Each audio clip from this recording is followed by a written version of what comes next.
Kita awali Kompas Sulsel. Dua pengendara motor di Bulukumba meninggal dunia usai alami kecelakaan. Kecelakaan terjadi setelah motor yang ditumpangi lepas kendali dan menabrak tembok.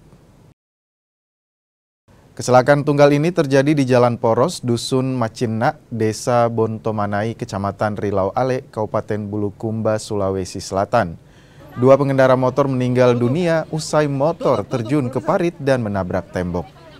Pengemudi motor diduga tak bisa mengendalikan laju kendaraan saat berada di jalan menikung dan menurun. Pengendara motor korban atas nama lelaki Arifin bin Haji Rahim berboncengan dengan Arfin bin Musuh. Jadi dia itu bergerak dari arah barat menuju arah timur dengan laju kecepatan tinggi.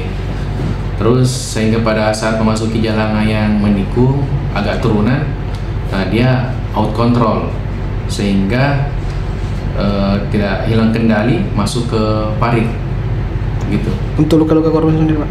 Untuk luka-lukanya yang si pengendara pembonceng motor, luka-lukanya ada luka pada ini bagian perut, luka robek. Sementara boncengannya, Pak? Boncengannya luka pada kepala juga. Kedua korban meninggal dunia? Meninggal dunia di TKP. Di TKP.